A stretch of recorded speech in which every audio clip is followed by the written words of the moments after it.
আসসালামু আলাইকুম। অনলাইন ক্লাসে সবাইকে স্বাগতম। আমি আজকে ম্যাথমেটিক্স 3 পড়াবো, যার বিষয়গুলো হচ্ছে 65931। এই বইটার আমি চ্যাপ্টার 3 পড়াচ্ছিলাম। তো গত ক্লাসে চ্যাপ্টার 3 এর আমি যে একটা অঙ্ক করতে দিয়েছিলাম সুষম বহুভুজের, বলেছিলাম যে অঙ্কটা কেউ যদি না পারো অন্তত একজনও যদি বলো পারি না, আমি অঙ্কটা করে দিব। তো আজকে সেই অঙ্কটাই করে দিব।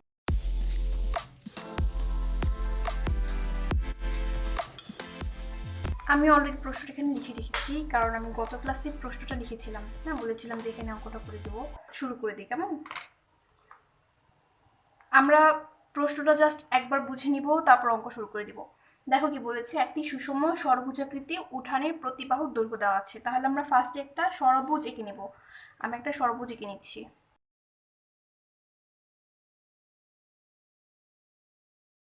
আমি একটা ষড়ভুজ এঁকে নিলাম। বলেছে তার প্রতিবাহু দৈর্ঘ্য 30 মিটার। আমি এটার মান দিয়ে দিই 30 মিটার। উঠানটির ভিতর সকল দিকের সীমানা ঘেঁষে 2 মিটার চওড়া করে পাকা করতে প্রতি বর্গ মিটারে কত টাকা খরচ হবে আমাদের সেটা জানতে চেয়েছে, তাই না? আমি আজকে অঙ্কটা খুব বেশি বুঝাবো না, আমি আজকে জাস্ট অঙ্কটা করে দিব, কারণ আমি সিমিলার একটা অঙ্ক গত ক্লাসে বুঝিয়েছি। আমি জাস্ট ওইটার সাথে একটু মিলিয়ে দেখাবো যে দুইটা কিভাবে সেম ছিল এবং দুইটা কিভাবে একই রকম ভাবে করে ফেলা যায়। তার আগে আমি কি করবো বলতো, ভিতরের দিকে সকল দিকে সীমানা ঘেঁষে 2 মিটার চওড়া করে পাকা করে ফেলবো। বাস করে নিলাম। ঠিক গতকালকের মতোই চিত্রটা আঁকবো, আমি কর্নার করে আঁকবো। এটা হচ্ছে 2 মিটার। কেমন? আমি এখন নাম দিয়ে দিব এ বি। আর একদম গতকালকের মতো আঁকবো। কেমন? আমি একটু দেখে নিই গত ক্লাসে কি দিয়েছিলাম। A B R E F.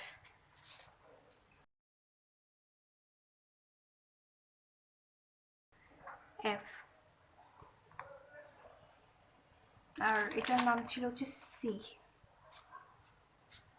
C আমি একদম গতকালকের মতো করে আঁকবো। এখানে একটা মান দিয়ে দিই তাহলে। এখানে ছিল ও বিন্দু, এটা ছিল ডি, এটা ছিল ওকে, এটা হচ্ছে ডি বিন্দু। একদম গতকালকের মতো করে আমি চিত্রটা এঁকে নিলাম, অর্থাৎ যেখানে যে মানটা ছিল হুবহু সেটা বসিয়ে দিলাম। এখন আমরা শুরু করে ফেলতেছি। কেমন? আমি আজকে একদম কিছু বুঝাবো না, জাস্ট অল্প একটু বলে দিব যে আমার এখানে রাস্তা কোনটুকু আছে। খেয়াল করো, আমার কার মান জানতে চেয়েছে সেটা শুধু বলবো একবার। কেমন? যে 2 মিটার ভিতরের দিকে সীমানা ঘেঁষে 2 মিটার চওড়া করে পাকা করতে, মানে এই যে আমি 2 মিটার চওড়া করলাম, এই অংশটাকে আমাকে পাকা করতে বলেছে। দেখো আমি মার্ক করে দিয়েছি, এই অংশটাকে আমাদের পাকা করতে বলেছে। 1 বর্গ মিটারে 5 টাকা খরচ হবে। তার মানে আমার টোটাল বর্গ মিটারে কত টাকা খরচ হয় সেটা বের করতে বলেছে। অর্থাৎ আমরা ফার্স্টে কি করবো, ফার্স্টে এই অংশটা অর্থাৎ যে মার্ক করেছি এই অংশটার ক্ষেত্রফল জেনে নিব। তারপর ক্ষেত্রফল যত পাবো তত বর্গ মিটারে কত টাকা খরচ হবে সেটা বের করে নিব। কেমন? আমি গত ক্লাসেও দেখো, আমি আগে প্রশ্ন একটু বের করে নিই। হুবহু ছিল, আমি গত ক্লাসে বলে দিয়েছিলাম একদম হুবহু অঙ্ক। যারা আজকে ক্লাসটা দেখতেছো গত ক্লাসটা দেখো নাই, তারা ফার্স্টে গত ক্লাসটা দেখবা, অর্থাৎ ইমিডিয়েটলি আগে ক্লাসটা দেখবা, দেখার পরে সেই ক্লাসটা দেখবা। তো আমি গত ক্লাসে এইরকম করে পড়েছিলাম, প্রশ্ন বুঝিয়ে দিয়েছিলাম। আজকে সেটা বাড়াচ্ছি না, আমি সরাসরি অঙ্ক করবো। কেমন? একদম হুবহু করে গত ক্লাসের মতো করে লিখবো, যেহেতু সেম অঙ্ক। দেখো এই পর্যন্ত সেম। পথের ক্ষেত্রফল কত, আমরা এখানে কি করব, এই অংশটার ক্ষেত্রফল বের করব। এই পর্যন্ত একদম হুবহু করব, একদম হুবহু। তাহলে আমরা দেখি গত ক্লাসে কি লিখেছিলাম। ফার্স্ট লিখেছিলাম ধরি ষড়ভুজাকৃতি মাঠের বাহুর দৈর্ঘ্য, আমরা একদম হুবহু করে লিখবো।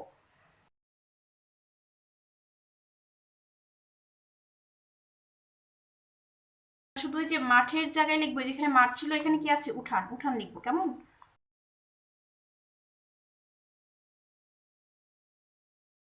দেখো গত ক্লাসে ছিল 40 মিটার, এই যেখানে মান দেওয়া ছিল। আজকে কত দেওয়া আছে? 30 মিটার। তাহলে আমরা এ বির মান 40 জায়গায় জাস্ট 30 লিখবো। এ পর্যন্ত শেষ। তারপর সেকেন্ড স্টেপে চলে যাই। তারপর কি করেছিলাম, পথ বাদে ষড়ভুজাকৃতি মাটির বাহুর দৈর্ঘ্য বের করেছিলাম, তাই না? আজকেও সেম। আজকে কি করব, আজকে কি পথ দেওয়া আছে, আমরা এটাকে পথ ধরে নিব। কেমন? ফার্স্টে লিখে দিব পাকা রাস্তা। কেমন? পথের জায়গায় পাকা রাস্তা লিখে দিব। দেখো আমি জাস্ট এই পথের জায়গায়, এখানে ছিল পথ বাদে, আমি লিখে দিলাম পাকা রাস্তা বাদে। এখন হুবহু ষড়ভুজাকৃতি উঠানের বাহুর দৈর্ঘ্য। গত ক্লাসে কি ধরেছিলাম, সিডি। আজকেও কি ধরেছি, সিডি। একদম দেখো চিত্রটা পর্যন্ত হুবহু হয়ে গেছি। একটু চিত্রটা মিলিয়ে নেই, তারপর চিত্রটা দেখাচ্ছি না। দেখো চিত্রটা একদম হুবহু আঁকার চেষ্টা করেছি। এখানেও সিডি ছিল, আজকেও সিডি নিয়েছি। এখানেও এবি, আজকেও এবি নিয়েছি। এখানেও ইএফ, আজকেও ইএফ। কেমন? ওকে, এভাবে থাকলো ইকুয়াল টু সিডি। মনে আছে গত ক্লাসে কি টার্গেট করেছিলাম? যে সিডির মান বের করতে হবে। এখানে কি ইএফ সমান সমান যা আছে হুবহু লিখে দিব। এখানে সিএফ ইকুয়াল টু, এখানে ছিল 3 মিটার, তাই না? এই যে গত ক্লাসে 3 মিটার ছিল, আজকে কত মিটার? আজকে হচ্ছে 2 মিটার, আর এখানে দেব 2 মিটার।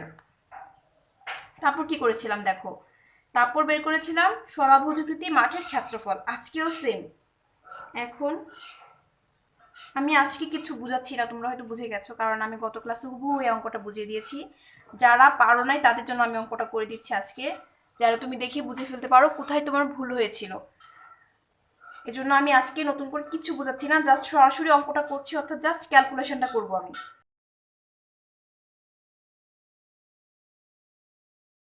দেখো আমি এই লাইনটা লিখতেছি, তাই না? এই লাইনটা লিখতেছি। ওকে, 6 ইন্টু √3/4 ইন্টু বাহু স্কোয়ার। গত ক্লাসে বাহুর মান কত ছিল? 40, তাই না? আমাদের প্রশ্নে 40 লেখা ছিল। আজকে কত আছে? আজকে আছে 30 মিটার। আমরা তাহলে বাহুর জায়গায় কি লিখবো? এই 30 মিটার লিখবো, তাই তো? 6 ইন্টু √3/4 ইন্টু 30 স্কোয়ার। আমি এখানে সরাসরি করে ক্যালকুলেশন করে মানটা বসিয়ে দিব।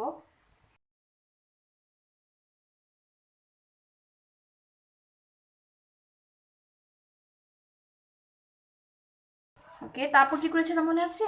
একটা ত্রিভুজ ধরেছিলাম, সি ই সি, ত্রিভুজ সি এ ই হতে, তাই না? কোন ত্রিভুজটা? এই যে এই ত্রিভুজটা। আমি এখানে আজকে গ্রিন কালার মার্ক করে দিব। গত ক্লাসে চিত্রটা বেশি ছোট এঁকে ফেলেছিলাম, এই জন্য আজকে একটু বড় করে এঁকেছি। আজকে ত্রিভুজটা স্পষ্ট বোঝা যাচ্ছে, তাই না? আমরা কি করব? এই যে এই অংশটার মান বের করব, এ ই, তাই তো? এই মান বের করার জন্য আমি কি করেছিলাম, এই অংশটার মধ্যে অর্থাৎ ত্রিভুজ এ সি ই, এই অংশটার মধ্যে আমরা sine theta, cos theta, tan theta এই সূত্রগুলো অ্যাপ্লাই করে দেখেছিলাম যে কোন সূত্রটা এটার জন্য প্রযোজ্য।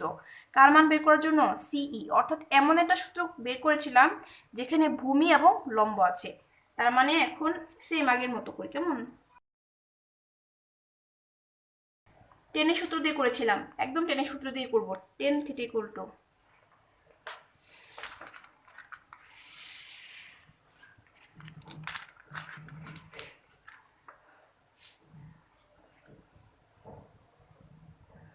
আমি খাতাটা ঠিক করে নিলাম, খাতাটা দেখা যাচ্ছিল না।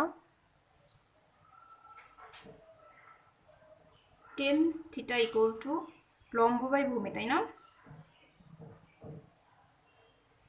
মান বসিয়ে দিব। তাহলে 10 60 ডিগ্রি। মনে আছে কেন 60 ডিগ্রি হয়েছিল? লম্ব এখানে কত ছিল? 3 ছিল। আজকে কত আছে? আজকে আছে 2, অর্থাৎ 2 বাই ভূমির মান কত? এ ই, এ ই। তাহলে এ ই ইকুয়াল টু কত হবে বলো তো? 2/10 60 ডিগ্রি। 10 60 ডিগ্রি মান কত মনে আছে? √3। দুইটা পেজ একসাথে দেখানো যাচ্ছে না, কারণ আমার এখানে জায়গা নেই যথেষ্ট পরিমাণ। সমস্যা নেই, আমি মাঝে মাঝে দেখিয়ে দিব আগের পেজটা।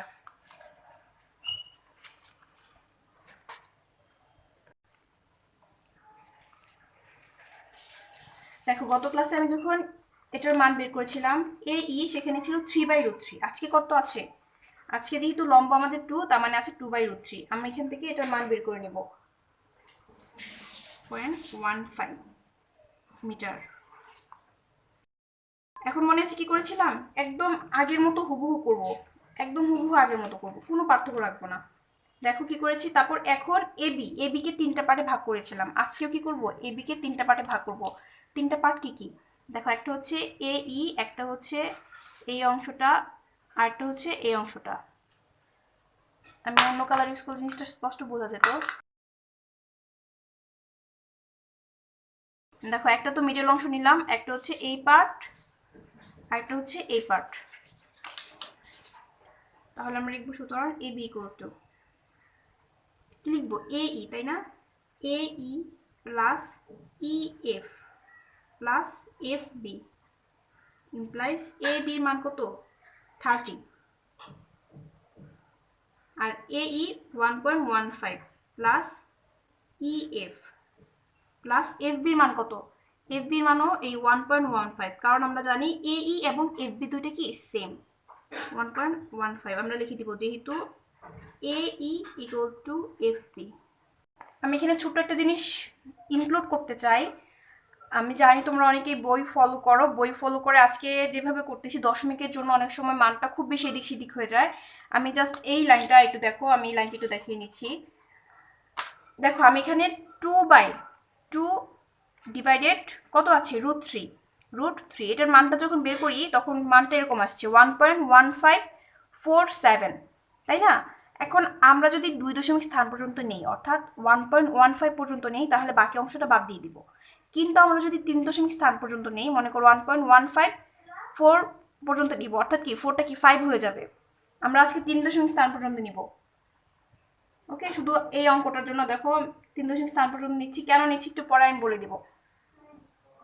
চাইলে তোমরা 2 দশমিক স্থান নিয়েও করতে পারো, কোনো সমস্যা নেই। কেমন 2 দশমিক স্থান ধরে করলে উত্তর কত আসবে আমি লাস্টে বলে দিব। আর 3 দশমিক স্থান পর্যন্ত যদি ধরে নাও তাহলে তোমাদের বইয়ের হুবহু যে উত্তরটা আসছে সেটা আসবে। আমি এই 3 দশমিক নিচ্ছি এই কারণে যদি বইয়ের সাথে উত্তরটা না মিলে তোমরা অনেকেই খুব কনফিউজড হয়ে যাও যে কি ব্যাপার উত্তর তো মিললো না।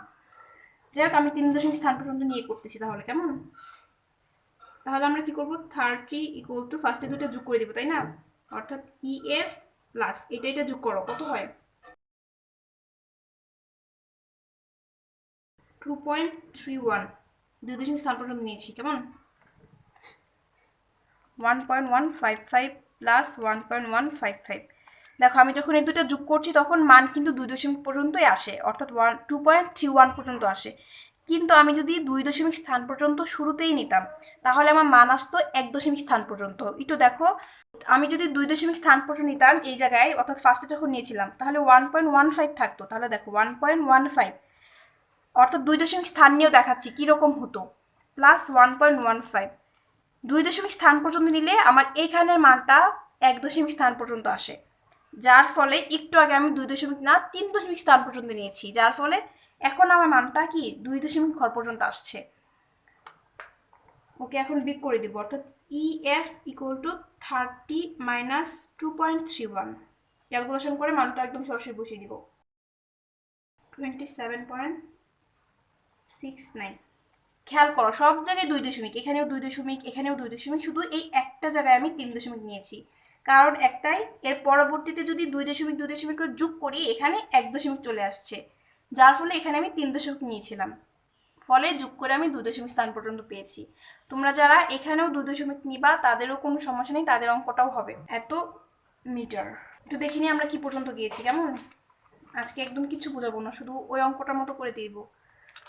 দেখো এই যে EF এর মান পেয়েছিলাম, EF ইকুয়াল টু কত ছিল CD, কিভাবে ছিল মনে আছে? দেখো এখানে EF এর যেই দৈর্ঘ্যটা আছে আর এখানে CD সেম দৈর্ঘ্য, কারণ এটা কি একটা আয়তক্ষেত্র। আমরা জানি আয়তক্ষেত্রের বিপরীত বাহুগুলো পরস্পর সমান এবং সমান্তরাল, তার মানে EF এবং CD সমান।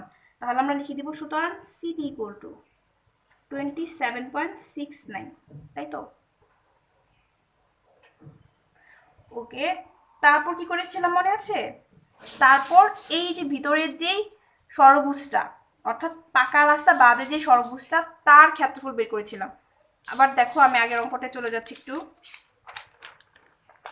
এই যে দেখো সিডির মান বের করার পর এই যে সিডির মান বের করেছি, তারপর পথ বাদে মাঠের ক্ষেত্রফল বের করেছিলাম এই সূত্র সাহায্যে, তাই না? আমরা এখন সেম ভাবে লিখবো যে পাকা রাস্তা বাদে উঠানের ক্ষেত্রফল, এই সূত্র ইউজ করবো। এই জায়গায় এই মানটা পেয়েছিলাম, এখন সিডির যে মানটা পেয়েছি সেটা বসিয়ে দিব। ওকে,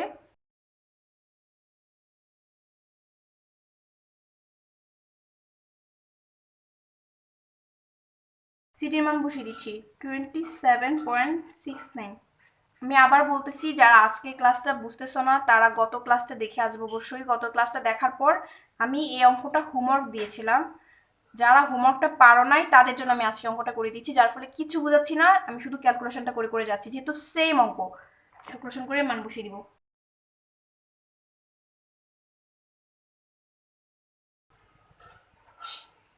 সুতরাং পাকা রাস্তার ক্ষেত্রফল কিভাবে বের করবো মনে আছে? এই টোটাল ক্ষেত্রফল থেকে যেখানে যে মানটা পেয়েছি এটা থেকে এই অংশটা বিয়োগ করে দিব, তাই না?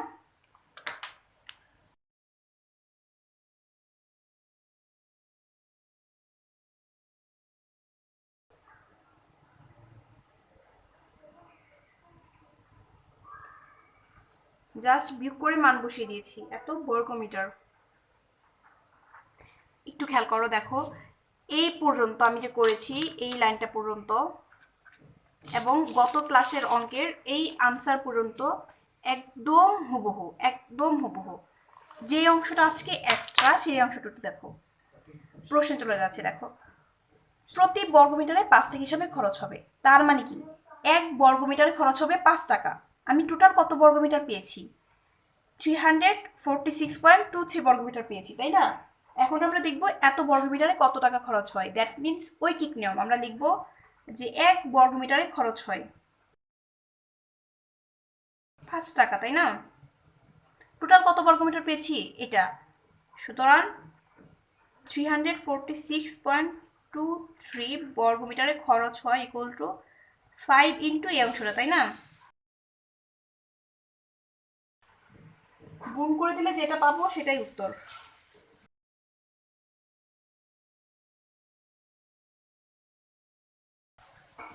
বাস, এটা আমার উত্তর।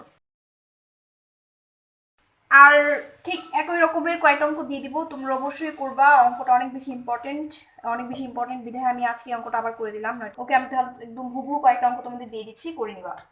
এখানেই লিখে দিব, এখানে লিখে দিলে ভালো হবে আমার মনে হয়। দেখো এখানে দিব হচ্ছে বাহুর দৈর্ঘ্য 40 মিটার দিয়ে করবা, কেমন? 30 জায়গায় 40 দিবা, ফার্স্ট কথা। তারপর এছাড়া চেঞ্জ করবো হচ্ছে সীমানা ঘেঁষে 2 মিটার জায়গায় দিব হচ্ছে 4 মিটার, কেমন? 2 মিটার জায়গায় দিচ্ছ 4 মিটার। তারপর দিবা খরচ দিবা হচ্ছে 150 টাকা, 150 টাকা খরচ দিয়ে করবা। একদম হুবহু অঙ্কটা করবা 150 টাকা খরচ দিয়ে। মনে কর পরীক্ষা হলে যে ডিজিটগুলো সেম আসছে কিন্তু লেখাটা একটু চেঞ্জ করে আসছে। এখানে কি করছে, পাকা করতে প্রতি বর্গ মিটারে 150 টাকা খরচ হলে মোট কত খরচ হবে, তাই না? এরকম না? এখন পরীক্ষা হলে যদি যে আসে যে রাস্তাটি মেরামত করতে 150 টাকা হিসাবে কত খরচ হবে, কোনো সমস্যা আছে? একদমই না, একদম হুবহু অঙ্ক, সুতরাং কনফিউজ হবে না। অঙ্কটা অবশ্যই করে নেবে, একটা অঙ্কই থাকলো, কেমন? আজকে এ পর্যন্তই, সবাই ভালো থেকো, আল্লাহ হাফেজ। আর নেক্সট ক্লাসে আমি অষ্টভুজ করাবো। অষ্টভুজ করিয়ে অষ্টভুজের মূলত 2টা ক্লাস লাগবে, হ্যাঁ? তোমাদের অষ্টভুজের একটা চিত্র কিভাবে আঁকতে হয় আমি অলরেডি একটা ভিডিও দিয়েছি, অবশ্যই সবাই সেটা দেখে নিবে। নেক্সট ক্লাসে অষ্টভুজ পড়াবো। এই পর্যন্ত সবাই ভালো থেকো, আল্লাহ হাফেজ।